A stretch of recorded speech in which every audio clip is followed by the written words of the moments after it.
everyone. Thanks for joining us for a discussion on making your meetings more effective. The webinar will last roughly 45 minutes, and then myself and the panelists will head over to the Lead Dev Slack to answer some of your questions in the Effective Teams channel. We will also have time to answer a couple of questions live, so please do submit those through the Q&A feature. So let's get started. I'm Jean Su. I'm the VP of Engineering at Range, and today I'll be joined by these lovely meeting experts and enthusiasts. Kristen Belcher is an Agile coach at Rock Central. Dennis Orji is a Senior Technical Delivery Manager at Open Market. Pamela Peixinho is a Senior Software Engineering Manager at Quinto Andar. And Vidal Gualpera is an Engineering Manager at LinkedIn. So for many people, a lot of their time is spent in meetings, but unfortunately, those meetings are not always efficient. And that's why I'm thrilled to be facilitating this panel today to share some best practices that we've all learned over the years. And during this panel, we'll also be modeling some meeting best practices. And to start off, we'll begin with an opening round where everyone has an opportunity to answer a prompt. So let's have an opening round where everyone just answers, how are you doing today? How are you showing up? And what's your favorite meeting at work? Let's start with Kristen. Thanks, Jean. So I'm feeling really excited today.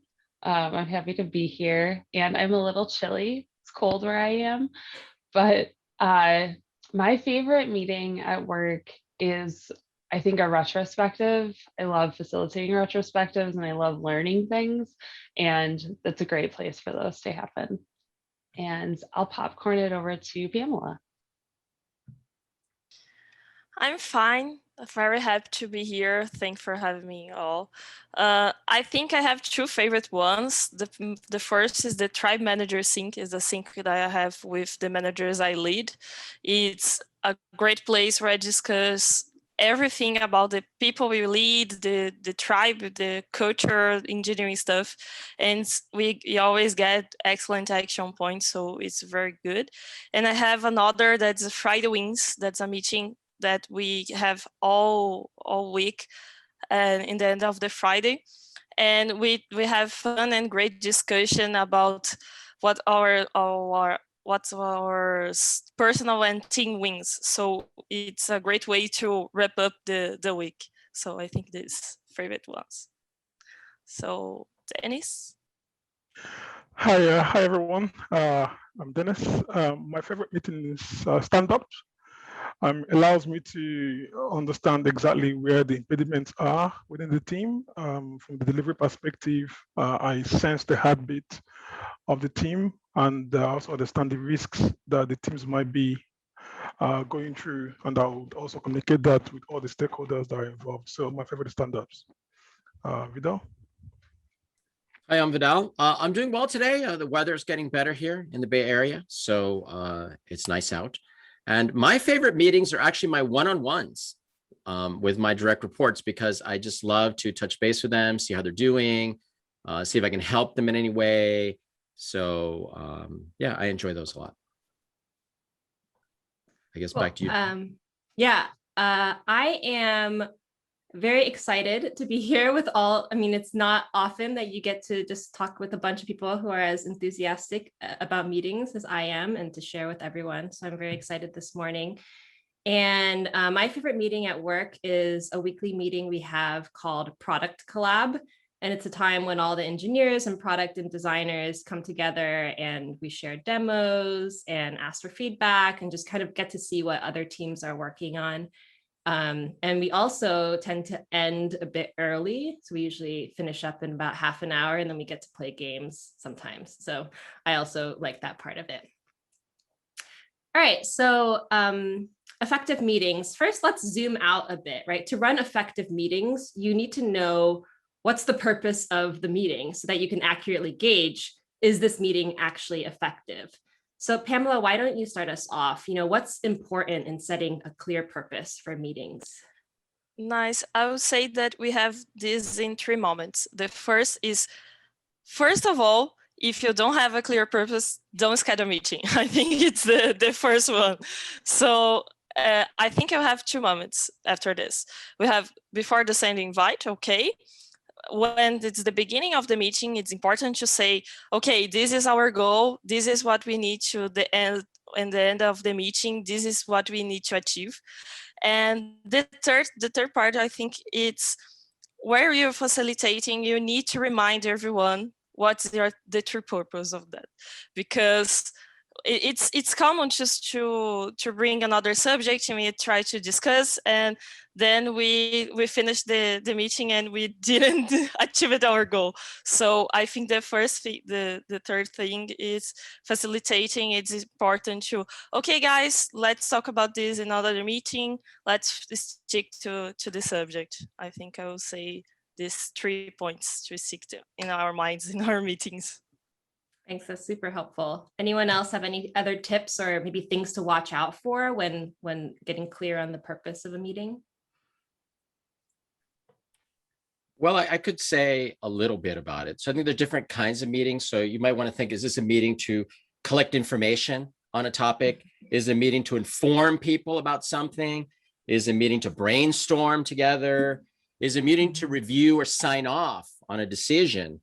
And so being clear on that also will influence like who you invite to the meeting to make sure do you have the right decision makers, or do you have the people who, if it's to brainstorm, you don't have too many people, because if you have too many people, then not everybody can talk, So I think these are things to keep in mind based on what is your, the purpose of it. Great. Yeah.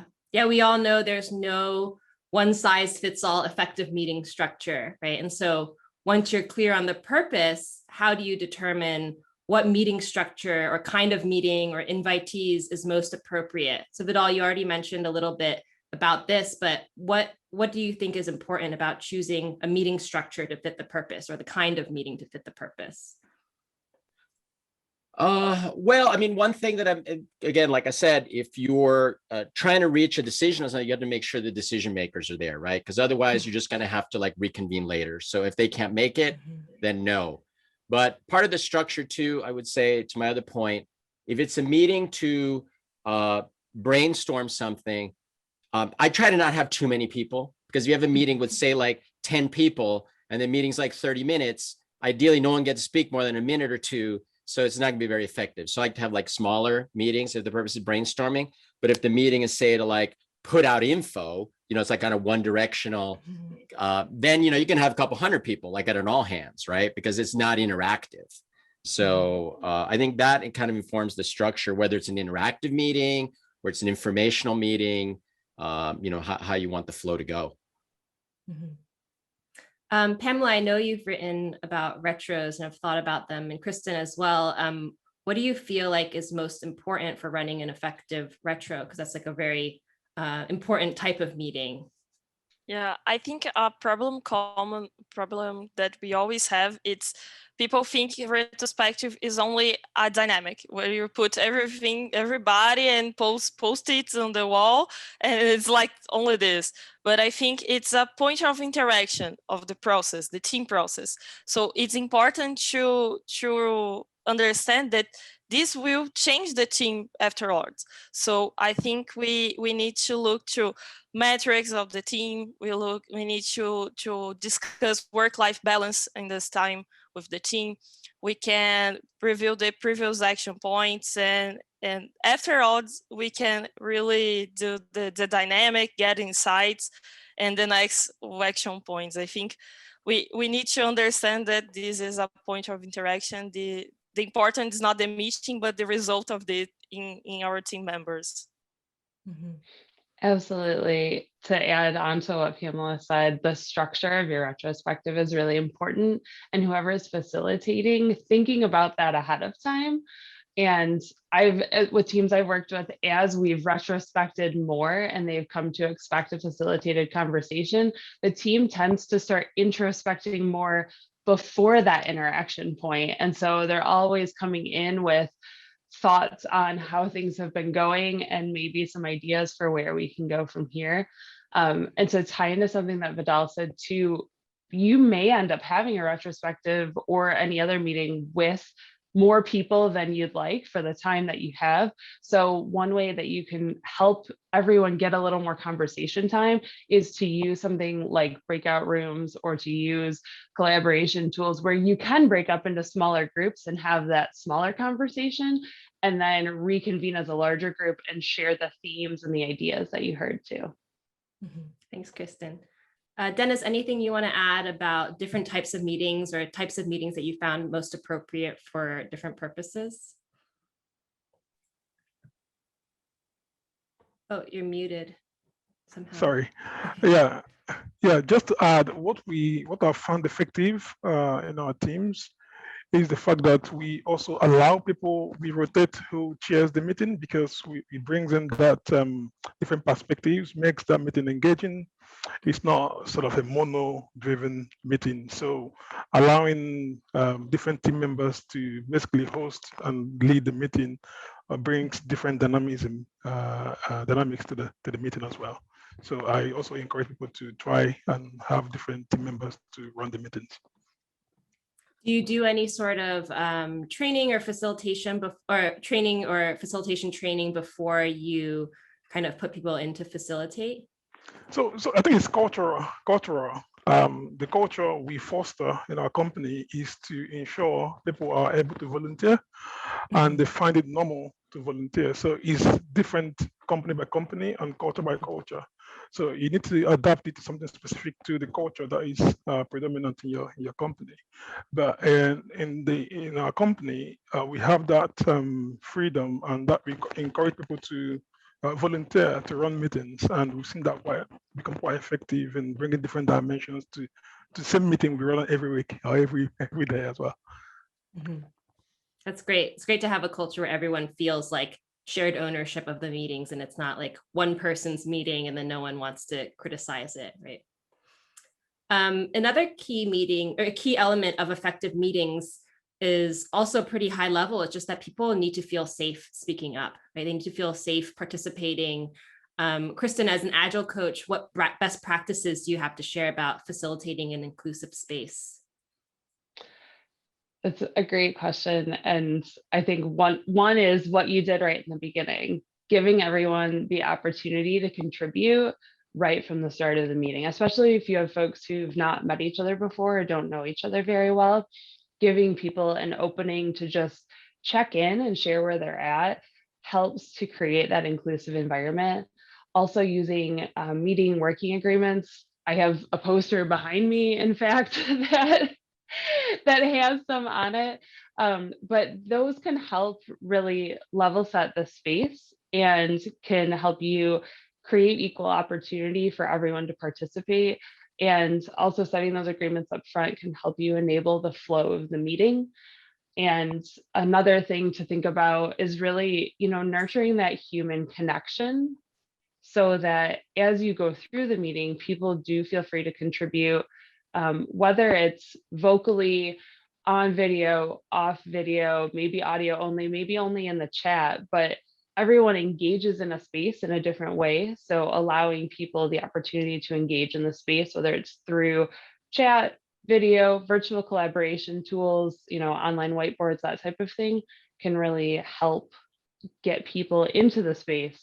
And, humor and fun and joy, even on heavy topics. Sometimes, a little bit of lightness to the space can help people feel safer and more easy to engage.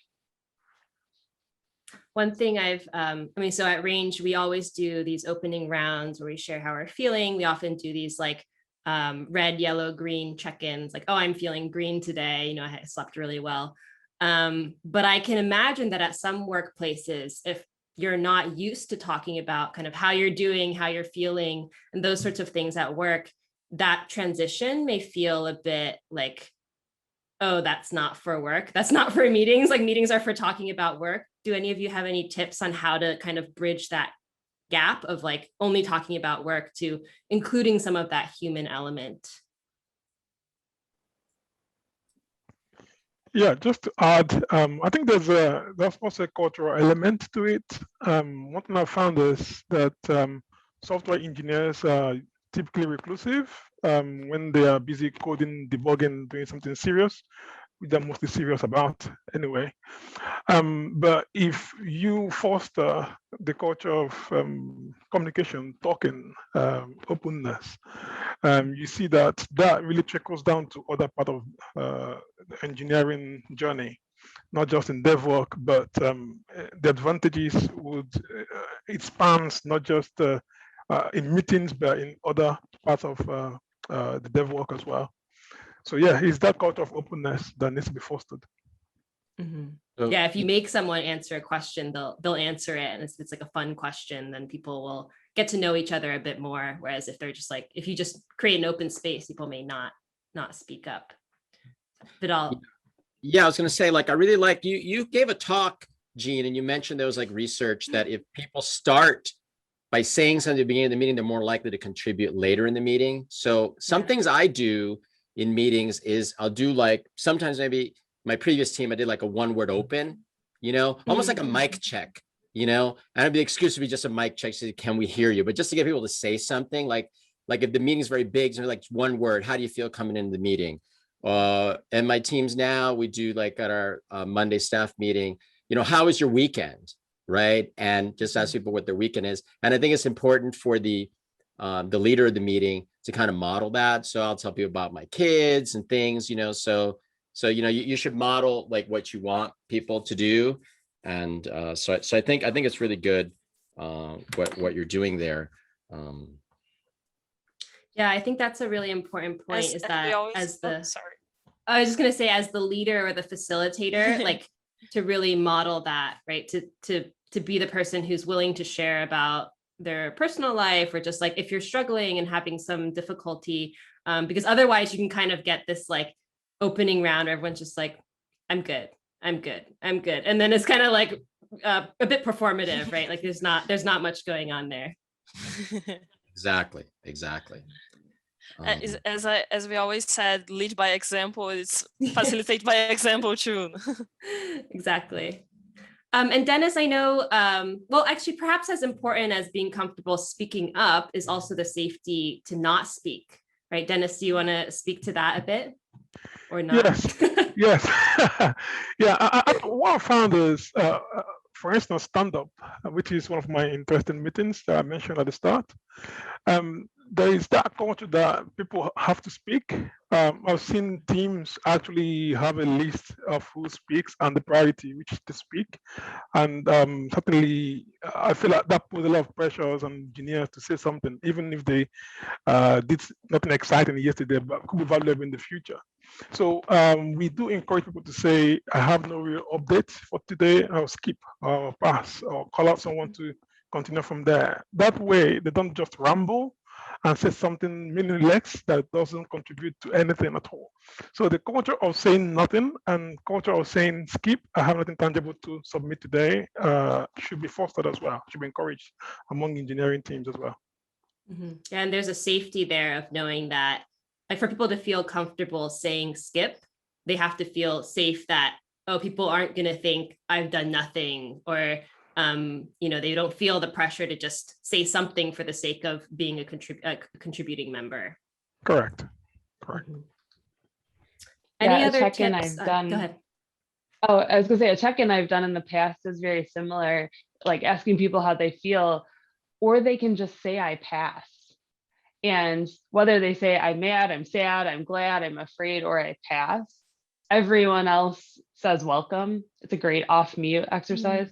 But everyone can say welcome and make people feel welcome in the space, whether they've shared something or they've just said I pass. And so Dennis, what you were saying really reminded me of that too. I love that. I'll just add one more thing on that. Like if someone doesn't, some people aren't comfortable speaking in meetings, depending like who's at the meeting. And so sure, they might not say anything, but I'll make note of it. And so what I'll do is I might go after the meeting and I might just, grab the person in the hallway, say it was a physical meeting, but now being on Zoom, I'll just reach out to them and say, I noticed you didn't say anything at the meeting. Like, are you really okay with this? Did you really have nothing to say? Or because sometimes, I just want to, hear like what's on their mind, Yeah. So are they feeling safe enough to not speak up, or do they not feel safe to speak up? And just getting a sense of which side of that they're on.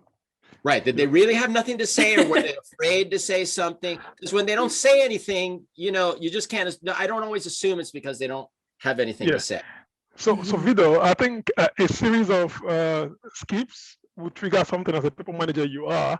It's an indicator that something is not right, and then you should do some work offline.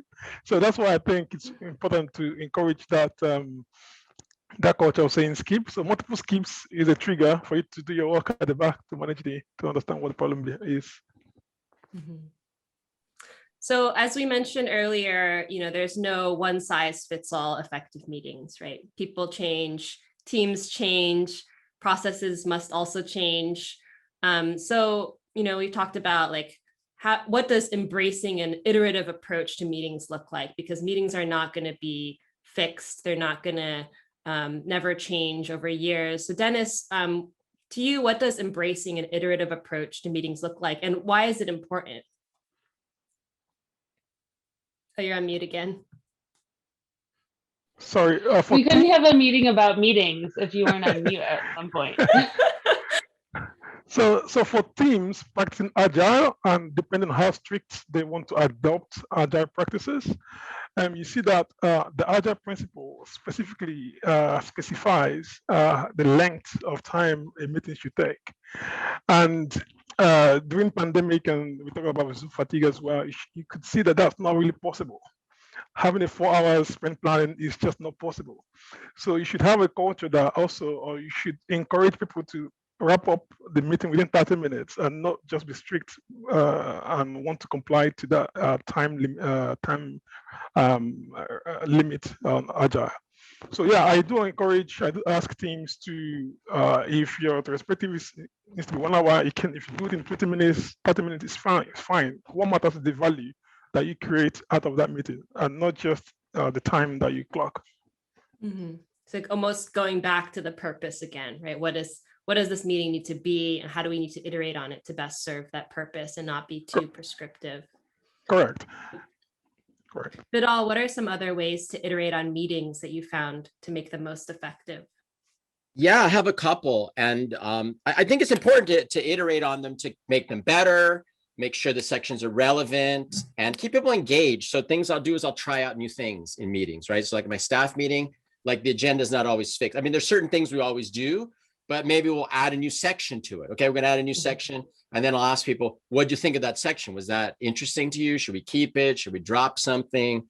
And then I used to do this more. I haven't done it recently, but I know people who do a lot of surveys after their meetings. I know some engineering managers that send a survey after every meeting they hold, right?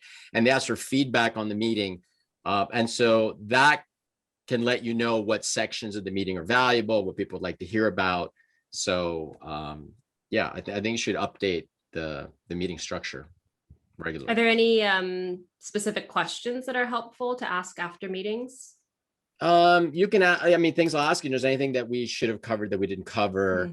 I'll ask, was this meeting, was this meeting valuable to you? Scale of 1 to 10, was it a total waste of time? Was it super valuable? What did you think about the different sections of the meeting? How valuable were they to you? I think this is useful if you're organizing like an all hands. You can find out from people like what they didn't hear about they wanted to, what sections were useful or not. So these are kind of things that I'll ask people to rate. It's important to do like these things to get feedbacks, because everyone is investing their time to that meeting. So it's important to understand the return that is giving for everyone, because view of that meeting. So it's really important to get feedbacks by questions or talking to each person. It does depend on the way. It's important to. Right. I mean, a 5-person meeting it's 5 people's time. 20-person meeting, 500 people meeting. Any tweaks in making it even a little bit more effective is a huge savings and very impactful. Kristen, do you have anything else to add around iterating to make meetings more effective and embracing that approach? Yeah, one thing I'll add is even simple questions like, when we have this again, what should we keep? what should we change? Like Vidal touched on that a little bit too, as well as like what ideas do you have to improve this? And being able to delve into those, I think Pamela was mentioning, maybe you just go talk to each person individually. Sometimes you can really get some interesting insights from people when you start asking them, well, what did you think of this? And, you could ask about your facilitation style. You could also just ask about the content, looking at those different aspects of how many people we had here, the way we facilitated, the content that we facilitated, looking at each of those different aspects can help you iterate and improve. Does anyone have any examples of like getting surprising feedback that changed the meeting in a way that you maybe didn't expect? Sometimes when you have meetings with, I would say, executives, especially, they can surprise you because you had an intention and a plan. And speaking of being agile, you have to respond to change over following your plan sometimes. So when you find someone says, well, can we add this part? Sure, let's add that. It seems valuable. And then, have to adjust a little bit from there. But that's something that I think can be, useful on the fly to just ask for feedback as you go, especially if you're in a longer session. If you are in a 4-hour meeting that's supposed to be a workshop, or maybe like a 2-day training or something like that, asking for feedback as you go can be really critical to the success of the rest of the time you're spending. Mm-hmm. I love being that openness to change. And I remember, I think Kate Houston wrote this for Lead Dev, but something about like, people are very afraid of like the process monster, like the overhead of process, and really embracing the idea of experiments. So being like, oh, this is going to be an experiment. Let's try it for 2 weeks and then debrief on it. And people are like, oh, okay, that's fine. And so having meetings be a point where you can really lean into that. And then even just using the meetings, an iterative approach to meetings can actually, I feel like, carry over into the other areas of work and help your team really embrace that iterative approach. Any other examples of surprising feedback or unexpected directions that meetings have gone? I have one. We have tribal hands when we have all the PMs and the engineers together, and we started looking that all engineers was with the video off, and we get it a little bit strange. Okay, what's not good here? So we made a survey and we get a lot of feedbacks, and all engineers were not liking to discuss the points that we are putting into discussion there. So we transformed all the hands to put on another agenda, and it's working right now. We are trying, and it's getting better for each meeting. So it's a really, really good moment to get these insights. Do you all find that is having video off? I mean, I guess at Range, we kind of default to video on, although sometimes people will be like, oh, I'm eating or moving around. And so they'll turn it off just to reduce distractions. But do you treat video, like if a lot of people have their videos off, is that a sign that maybe the meeting is not engaging? Or is it kind of like, do what you need to do, we're all kind of Zoom fatigued, so video off is fine? I think it depends. In this case, I knew that this group of people always use turn on, and only this meeting they turn off. So this is a particular case. But I think we have, looking for inclusive and diversity topics, we need to be okay to turn off, and you're eating, or the house is a mess and you don't want to turn on the video. I think it should be okay, but it's important to pass the importance to look face to face sometimes, because we are all at home, and sometimes it's difficult to have this kind of interaction and improving the process if you don't have person to person connected. So I think it's important to pass, but it's okay to not turn on the video too. Yeah. Well, something to think about if you're having a smaller conversation is, do you need to do it through Zoom or Slack or Teams or whatever? Or can you actually make like a legitimate phone call? I've had a couple phone calls over the past year, and like I can walk around outside when I'm on the phone and we can just talk.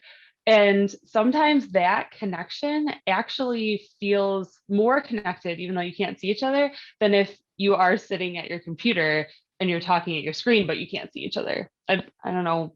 There's probably science behind that, I'm sure. Yeah, I do most of my one-on-ones as phone calls, actually. And I think some of that is from my coaching days of like, a lot of coaches I know only do phone calls, and they say that you can hear more of like what's going on, and like the silences are a little bit less awkward when you're not staring at each other on video. What about you, Dennis or Vidal? Anything to add?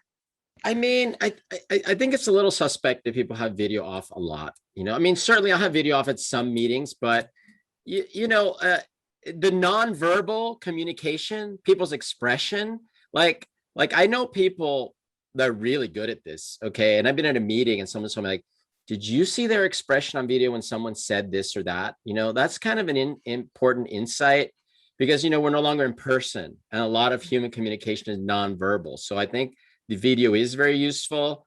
I mean, I'll do phone calls too and stuff, but I think video, if you can do it, it's better. Thanks. So, Dennis, do you have anything to add?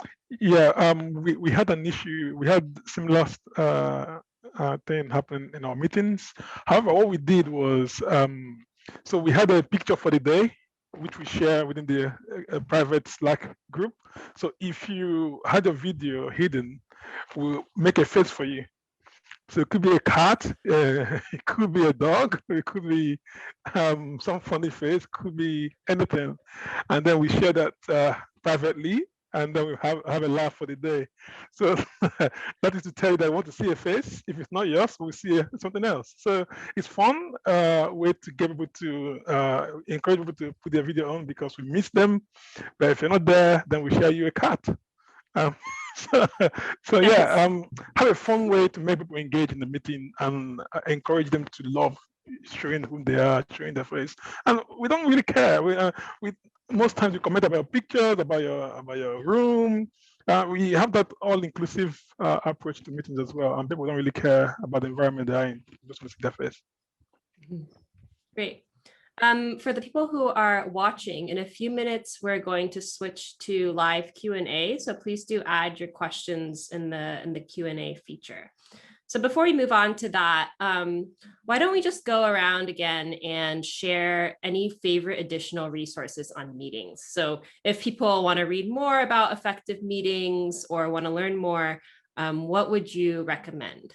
Let's start with Vidal. So, I mean, there's a bunch of books on it. One, there's a book, The Surprising Science of Meetings, which I think is interesting. I've read some of that. Obviously, there's a classic book, Death by Meeting, which you can look at too.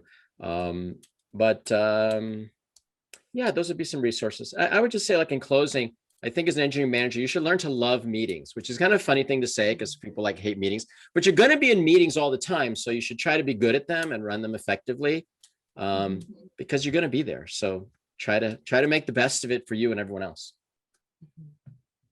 What about you, Dennis? Any favorite resources?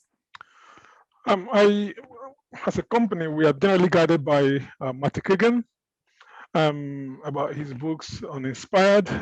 So I think one of the key things I love is the agenda and roadmap.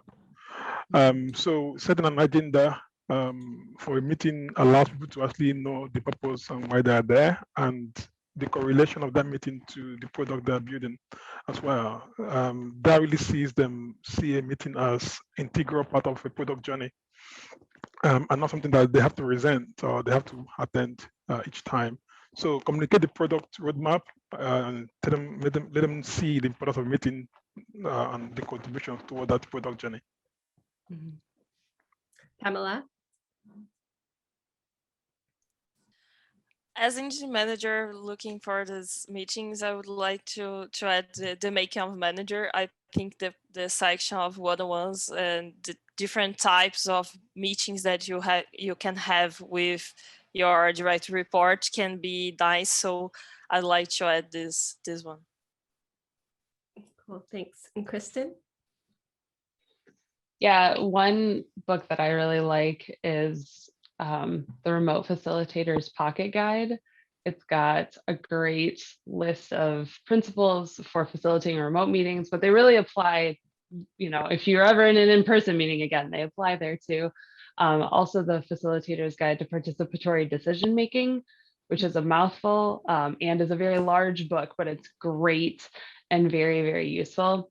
And another thing I'll just add is, thinking about online collaboration tools. We mentioned them a little bit earlier, but the tools aren't going to make or break your meeting. It's the thoughtful facilitation that counts. The tools can help enhance your meeting, but just because you have a cool facilitation tool doesn't mean that it's actually going to go well. So just keep that in mind. Yeah, we've had a lot of very creative uses of like Mural and now Fig Jam, and it's been cool to see how we can bridge the physical and virtual worlds with some of those tools. My experience in meetings is heavily comes from or influenced by the meetings that we ran at Medium when I was there, and those were came from the Holacracy tactical meetings. So they're like dynamic agenda, and I'm actually going to publish a bunch of additional resources on that today. So keep an eye out for that. Maybe to close before we switch over to Q&A, let's just do one more round and share one reflection on the panel, and then also what do you love most about effective meetings? Why don't we start with you, Kristen? As far as the panel goes, I will say that I just love that we're from all over and we have such interesting and diverse perspectives that all kind of converged on the same point of, yes, meetings can be effective. And my favorite thing about effective meetings is when the conversation does just flow. Like when everyone kind of gets into the rhythm and really feels like they can contribute, whether, I've been mentioned earlier, whether verbally or through chat or in some other collaboration tool in some other way, but when everyone feels good coming out of it, that's my favorite thing. Pass to Pamela. Nice. I think the thing that I love about meetings is not the meeting, but it's about the result of the meeting. So I love meetings because they can transform and can get results that we couldn't imagine before. So I think this is what I like, and everyone's saying here, all the tips and best practices and things we learn in these years. I think we always look for the result, and this is why we love meetings. Dennis? Yeah, meetings are quite important for me because it allows me to sense and gauge all the key players in the product journey. And so for me, effective meetings also means that I can provide effective metrics on the product we're building. So that is why I find this discussion quite important, because I've shared how we are able to build interesting product, how we can also sense risks that might be there in the stuff we're building. Yeah. Thanks, Dennis. And Vidal? Yeah, I'll add on to what Kristen said. I think this is great. We have a very diverse panel today, which is awesome in engineering leadership. And I think there's a lot of energy on this topic. So I really appreciate all my fellow panelists for this. And what I like about effective meetings, I like what Pamela said. It's the result, right? Did we reach a decision on some difficult problem? Did we come up with a new idea, insight, something that we didn't have before? Because that's the whole purpose of the meeting, right? It's work. So we got something out of it. Mm-hmm. One reflection on the panel is that I really appreciate, I feel like a lot of when people talk about meetings, they often are like, oh, I hate meetings, right? And so it's just so different and refreshing to be with a bunch of people who are like, yes, meetings, let's make them better. And So thank you all. And then what I love most about effective meetings is that I think they, like when I was growing up, I thought of my mom kept telling me I was really impatient. And I think making meetings more effective has been a place where I can like channel that impatience and convert it into something productive. And I don't have to be impatient in meetings anymore because I can just like change them and make them more effective and not a waste of time. So that's what I love. Cool. We have a few live Q&A. Let's see. Oh, here's a good one. What would you recommend to do after having a really unproductive meeting? I could take a Anyone step. want to take this one? Yeah. I could start on that one. So yeah, as much as I'm going to assume that I was hosting the unproductive meeting, right? Because I go to someone else's unproductive meeting, that's a different story. But let's say I blew it and I had a bad meeting, which happens. What I'll do is I'll talk with the people at the meeting later, and I'll say, look, I'm sorry, this was like a waste of time, and what could we have done differently? Maybe I invited the wrong people. Maybe I didn't have the agenda clear. And I'll just try to get some feedback individually from different members so then I can learn the next time I do this meeting, not to mess it up. So you're saying you shouldn't have a meeting about your unproductive meeting? No, I wouldn't have a meeting. I would have like individual conversations with people. I would like catch them and say, listen, Yes. like at the one-on-one, look, I'm really sorry that we wasted your time, but God, what are your thoughts? What could we have done better on this? Like a little mini retro, on how it got messed up.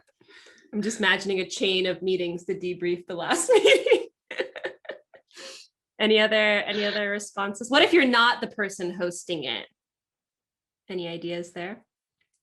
I mean, I think finding a way to give feedback from what you saw, sharing your observations that you had during the meeting with the person who did host it, and giving them the impact at least that it had on you so that they can be aware, and then maybe they'll take the action from there to go and figure out what could I have done differently. And if you have suggestions and they're open to that, once you've gotten to that point in the conversation, you could give them suggestions as well.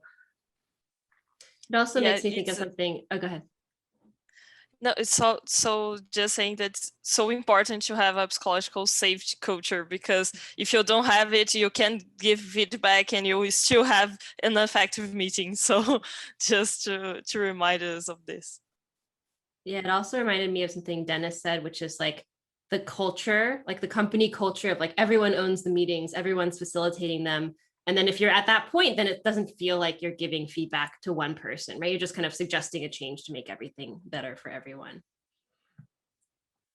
Cool. Let me see what other questions. Let's see. Oh, here's a good one. Okay. What is the best way to facilitate a hybrid meeting where a number of participants are remote and others are local in the room?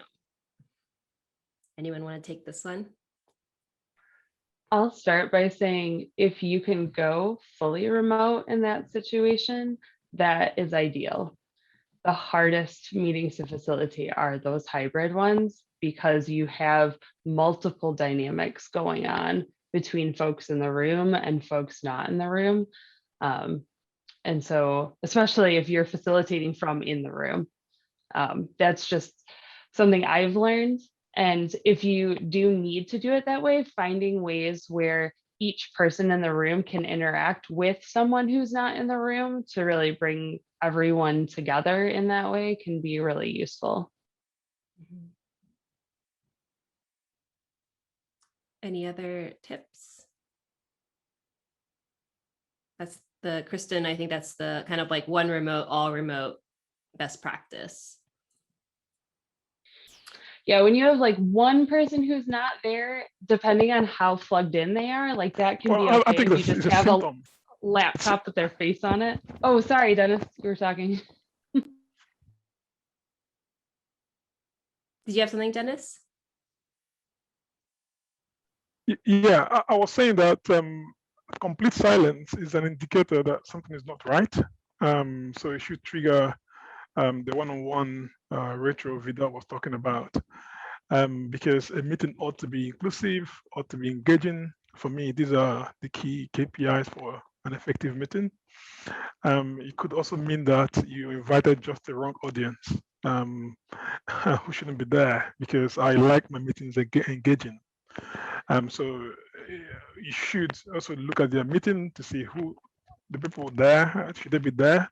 Have they really got anything to contribute to that meeting? Maybe get them off next time, or talk to them and reevaluate their contributions to that meeting. Great. It's a great segue into maybe Vidal, did you have something you wanted to add? One more thing on the facilitating the remote meeting, which I've seen. So yeah, when you have a bunch of people in a room, like it's easy for them to like interrupt each other and like get the conversation, and it's more awkward when you're remote. So I think if you're the facilitator in the room, to like interrupt people and say, listen, I'd like to hear from the people on the call, you know, and then give them the floor. Yeah, or even having a way for them to raise their hand. Visibly, yeah. Yeah, they won't be able to interject fast enough. All right, let's do one more and then we'll switch over to the Slack channel for asynchronous questions. So what can be done when you ask something at meetings and get complete silence back? I really like to use humor in this time to open the discussion. So I always say, one person at a time, don't fight to say. So always people laugh and start discussing, because it's like a big humor can change something. So I like this.